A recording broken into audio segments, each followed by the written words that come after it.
Imagine a world where cigars are not just for smoking, but for signaling the end of a rival's life. Welcome to the chilling tale of Carmine Galante, the man who turned New York's underworld into his personal chessboard. Known as the cigar, Galante wasn't content with being just another player in the game. His ambition? To become the undisputed boss of all bosses, ruling over every American Mafia crime family with an iron fist. But in the treacherous world of organized crime, even the most feared can fall. Join us as we unravel the story of a man whose ruthless climb to power ended in a hail of bullets, leaving behind a legacy that still echoes through the streets he once dominated. If you're ready to dive into the dark underbelly of crime history, hit that like button, subscribe, and don't forget to ring the bell. You won't want to miss a single episode of our true crime series. Now, let's step into the shadows of Carmine Galante's world. Carmine Galante emerged from New York's criminal underworld like a sinister shadow with piercing eyes and an aura of danger. He ascended through the ranks with ruthless determination, harboring a grand ambition to become the boss of all bosses, a title that would solidify his dominance over all American Mafia crime families. Known as the cigar, he orchestrated heists and eliminated rivals without mercy, driven by an insatiable thirst for power and control. However, his quest for absolute dominance eventually led to his downfall when he was brutally eliminated in a Brooklyn restaurant, leaving behind a chilling legacy that still haunts the streets he once ruled. Carmine Galante was born on February 21, 1910, in a tenement building in East Harlem, the son of Vincenzo James Galante and Vincenza Russo, immigrants from Castellammare del Golfo, Sicily, who settled in New York City in 1906. From an early age, Galante became entangled in legal troubles and was sent to a correctional school. At the age of 10, on August 11, 1930, Galante was arrested for an armed robbery in a restaurant during which he shot and killed a police officer. Despite this, he was released due to lack of evidence. However, in December of the same year, he was wounded and arrested during another attempted armed robbery, leading to a sentence of 12.5 years in prison. A psychiatric report in jail indicated that Galante had the mental age of a 14-year-old adolescent and was diagnosed as a psychopath. Diagnosed as a neuropsychopath, Galante was released on parole in May 1939 and returned to the criminal world, working for the Genovese crime family, then known as the Luciano crime family. He quickly gained a reputation for his brutality and ferocity. With thick, wavy black hair and dark, predatory eyes, he climbed the mafia ranks through violence, breaking heads and killing people with a sinister joy. As a young man, Galante had been a hitman for the Genovese family. When someone had to die, Genovese sent Galante. Genovese was a staunch fascist and an ardent admirer, either genuinely or out of convenience, of Benito Mussolini, and he sent Galante to kill an Italian journalist. Galante is credited with the 1943 assassination of Carlo Tresca, an Italian-American editor, speaker, and labor organizer known for his opposition to fascism and the Mafia's infiltration of labor unions. Tresca had become a prominent enemy of fascism and was killed for his public stance against Mussolini and his regime. Over time, however, Galante joined the Bonanno crime family. Joe Bonanno was a much less unstable and violent man than Genovese, but he also utilized Galante to carry out murders when necessary. By the mid-1940s, Galante was already rising in the criminal underworld and held the position of lieutenant in the Bonanno crime family. By the late 1940s, Joe Bonanno promoted him to consigliere and put him in charge of the family's narcotics network. Although at that time he was said to be nicknamed Lilo by his fellow mobsters, there is evidence suggesting he had this nickname since childhood. In 1957, 4,500 kilometers away from the streets of Brooklyn, a crucial event was unfolding in Palermo, Sicily. At the majestic Grand Hotel de Palme, a meeting was taking place that would mark a milestone in the history of organized crime. The purpose of this gathering was to welcome a distinguished guest from America, Joe Bonanno, the respected boss of one of the 5 most powerful crime families. When Bonanno arrived in Sicily, he was received with honors, treated like a returning monarch, and shown the deepest respect by the Sicilian Mafia. Accompanying Bonanno was his loyal lieutenant, Carmine Galante, known for his reputation as a ruthless killer. Galante held considerable influence in a world where strength and reputation were paramount. The reason for Galante's presence in Sicily was clear: to discuss a critical matter with the Sicilian Mafia. The plan was to traffic heroin into the United States, and Galante was expected to act as Bonanno's intermediary in the drug business, handling all aspects related to narcotics trafficking for the Bonanno family.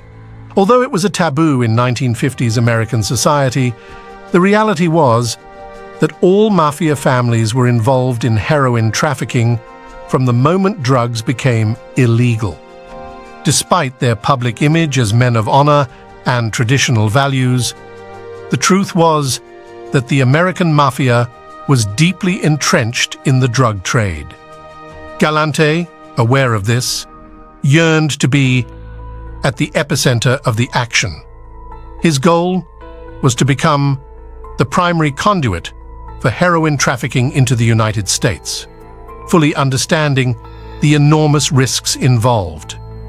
With the intention of establishing a complex smuggling network with the Sicilian Mafia, Galante and Bonanno secured a significant portion of the heroin supply for themselves. Their agreement was known as the Palermo Summit. From that moment on, Galante began to dominate the heroin trade in the United States.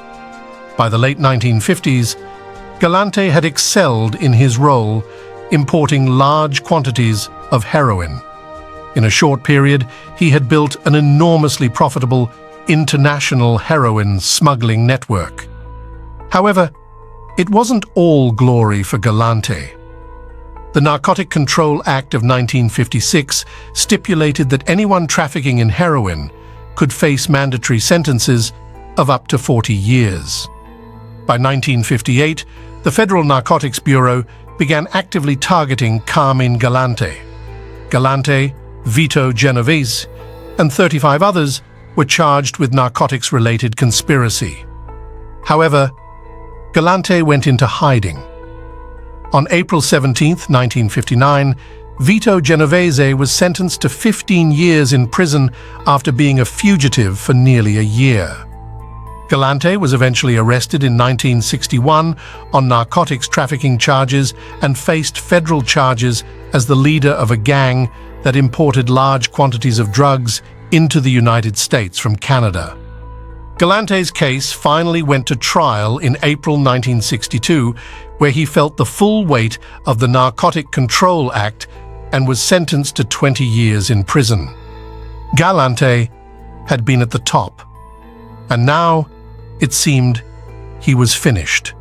However, while Galante's career might have appeared to end here, this was not the case for this gangster, driven by extreme ambition and greed. Galante's time behind bars only served to strengthen his determination to amass wealth and eventually take control of his criminal organization. Heroin would become the central focus of his schemes. Despite being incarcerated, Galante managed to keep his previous connections and drug supply routes alive. Even from his cell, he continued coordinating with his allies in Italy and maintained active links in Canada. This period of imprisonment fueled his ambition to dominate his Mafia family. He knew he would need massive capital for his plans and was determined to be more than just another player in the drug importation business. His goal was to monopolize the wholesale heroin supply in the United States, craving absolute control over the substance's flow, determining its availability and price at will. The immense profits from his dominance in the heroin trade would fuel his rise to power. It was clear to him that once free, his criminal empire would know no bounds. Meanwhile, even within prison, he maintained his position, and a small group of fellow Bonanno family inmates attended to his basic needs while he served his sentence. Outside, events played to his advantage, setting the stage perfectly for his ambitions. His incarceration coincided with a tumultuous period for the Bonanno family, marked by deep internal divisions centered around drug trafficking. Joe Bonanno, the patriarch to whom Galante had shown loyalty, was forced to step down. This triggered a series of disappearances and withdrawals among the highest ranks of the organization. Additionally, the Bonanno family found itself in open conflict with other Mafia families, plunging the organization into chaos and leaving a significant power vacuum. By 1974, Philip Rastelli had assumed leadership of the Bonanno family, but his position was precarious as he was under investigation by authorities and on the verge of incarceration. This left the path clear for Galante's ambitions. Galante aspired to more than just leading his own family. His vision was to challenge the most powerful family in New York, the Gambinos, under Carlo Gambino. His goal was to transform his clan into the most formidable and profitable in the city, monopolizing the most lucrative ventures and recruiting the most feared hitmen. Galante dreamed of defeating the Gambinos and ascending to the pinnacle of Mafia power, becoming the boss of all bosses. However, his adversaries saw him as a man marked by psychopathic tendencies, underestimating his ambitions and determination. Galante was finally released on parole in 1974 after serving 12 years, but his thirst for power and his murderous instincts quickly took over. Confronted with Philip Rastelli, the interim boss, Galante refused to recognize Rastelli as the head and sought to acquire funds and reinforce his position within the Mafia, just as he had imagined and planned during his years in prison. With Philip Rastelli beginning a lengthy sentence, Galante's presence on the streets started to fill the power vacuum at the top of the Bonanno family. Galante took on the role of acting boss and quickly established his dominance, settling any outstanding scores with rivals who had interfered with his business interests while he was imprisoned. Many feared him intensely, and those around him were absolutely terrified. One of his staunch enemies had been the infamous Prime Minister of the Underworld, Frank Costello. However, by the time Galante was released, Costello was already dead. So after leaving prison, Galante allegedly ordered a bombing of his enemy's private mausoleum at the cemetery. He traveled to various locations across the United States, conducting business with his former associates. Once again, he amassed supplies of heroin from the Sicilian source, maintaining that open conduit. There was a significant increase in heroin entering the United States, with the system running smoothly, several kilos of heroin arriving daily. Obtaining the drug was only the beginning. The complex part was distributing it. That's when Galante devised the clever idea of using pizzerias as fronts for his operation. This strategy also presented a unique opportunity to strike at his adversaries, the Gambino family, who had long monopolized the cheese and pizza industries. The Gambinos profited by controlling the price of pizzeria supplies and eliminating any competition. But then, a series of mysterious fires began to occur at pizzerias, marking a turning point in the war for control of the heroin trade. With each Gambino pizzeria that closed due to the fires, a new one operated by Galante would open in its place, serving as a distribution point for vast quantities of heroin. By the 1970s, Galante was considered one of the leading figures in the Mafia in New York City, a meteoric rise to power built on the fear he instilled. As one gangster warned, "Be careful, he's very bad. Don't mess with him." They feared him intensely. The only threats that could jeopardize his meteoric rise to power were the law or the jealousy of other mobsters resenting his growing dominance. Aware that rivals coveted a piece of his lucrative narcotics business, Galante believed he had found the ultimate method to secure his position.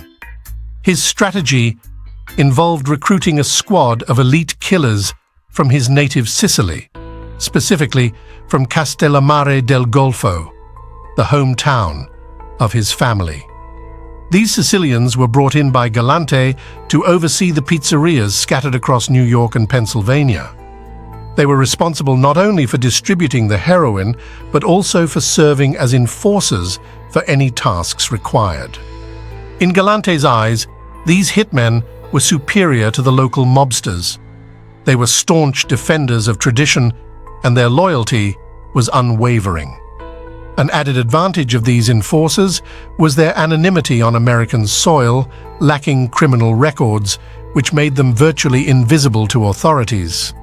For Galante, this new group of soldiers had an added appeal due to their willingness to eliminate without distinction, including women and children if necessary. These hitmen were ready to carry out orders without question, even if it meant targeting police officers, prosecutors, or judges, figures generally considered untouchable by the American Mafia. Loyal to Galante, these enforcers were prepared to take on any assignment, whether against Philip Rastelli's loyalists or adversaries like the Gambino family. Galante trusted them to keep at bay any bold individual who dared to challenge him.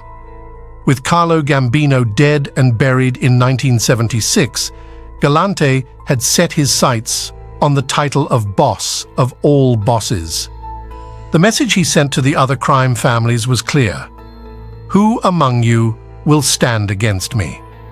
Some sources suggest that Galante planned the murders of at least 8 members of the Gambino family with whom he had rivalries in the late 1970s, aiming to seize control of a major drug trafficking operation. The end for Galante might have come in 1978 when he returned to prison for violating his parole.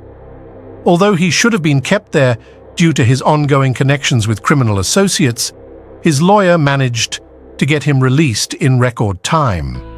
Surprisingly, he was let out in early 1979. Galante became increasingly arrogant and, astonishingly, appeared on screens with his lawyer, answering a few questions and presenting himself as just a simple Italian man who enjoyed cultivating tomato plants. This was, of course, a completely false and ridiculous image of the Mafia boss. He had his own rules and ways of doing things. He was making money and diverting it. But the Mafia operates to make money, and to do that, you must follow the rules. If you don't adhere to the rules, there are repercussions. While Galante appeared to be in charge, the respect he commanded was often unstable. Galante failed to appreciate the imminent danger that his actions and money were creating for others. Mafiosos who viewed him with jealousy and many who still refuse to recognize his status as the self-proclaimed boss of the family. In 1979, police surveillance began detecting a steady stream of visitors to Philip Rastelli at the federal penitentiary in Pennsylvania. The names of several of Rastelli's visitors were leaked to news reporters, including some important members of the Bonanno crime family. While Galante appeared to have the upper hand in the family, Philip Rastelli maintained sources of strength and resources that even Galante was unaware of. From prison, Rastelli had sent a supporter to request the Mafia Commission's approval to eliminate Galante, and without hesitation, the approval was granted. It is said that Rastelli's faction formed an alliance with a faction of the Gambino crime family led by underboss Agnello Della Croce. This alliance with Della Croce would prove fatal for Carmine Galante's interests, and with the Commission's approval in place, Galante's days were numbered. Their fate was marked on the calendar. On July 12, 1979, Galante was left at the Italian-American restaurant on a Brooklyn avenue. Soon, Baldassare Amato and Cesare Bontempo, Galante's bodyguards brought from Sicily, joined the meeting. Leonard Coia and Giuseppe Turano, the restaurant owner and Galante's cousin, arrived at the table. Galante lit a cigar while waiting for dessert and coffee. At precisely 2:45 p.m., 3 masked men entered the restaurant and walked towards the patio, opening fire with shotguns and pistols. Coia and Turano were killed instantly. John Turano, the 17-year-old son of the restaurant owner, was shot in the buttocks but survived. Galante died on the spot, falling from his chair due to the shotgun blast, with his cigar still firmly gripped between his teeth. Galante became the victim of one of the most spectacular mob hits in recent years. It was a fitting end for the man who had been most responsible for flooding the United States with heroin. Carmine Galante's career was built on heroin. In fact, he had been neck-deep in it since the 1950s. That was his business. He had been a drug trafficker from day one. Later, witnesses recalled seeing the gunman leaving with Baldassare Amato and Cesare Bonventre trailing behind them as they entered a getaway car in front of the restaurant. However, the bodyguards were not pursuing the gunman, nor were they retaliating. Amato and Bonventre were clearly involved in the conspiracy to eliminate Galante. There was no immediate evidence, but the Sicilian hitmen loyal to Galante had betrayed him. The motive behind the murder was clear. Galante had amassed a fortune through drug trafficking and was resistant to sharing his profits, which earned him hostility from both internal and external adversaries within his inner circle. This is a classic scenario where, as one accumulates numerous enemies, they come together with the consensus that your time is up in the Mafia circles. He aspired to be the supreme leader, but never achieved that status. Galante was known as a ruthless criminal who ultimately reaped what he had sown. His level of disdain was such that he was not even granted a Catholic funeral service. His burial was private, with only a small group of close family members present. Most of his criminal associates didn't even bother to pay their respects, a final snub for someone despised by those who knew him. If you enjoyed the turbulent story of Carmine Galante, don't forget to like, subscribe, and hit the bell icon for more gripping tales from history's underworld. Stay tuned for our next episode. Thank you for watching.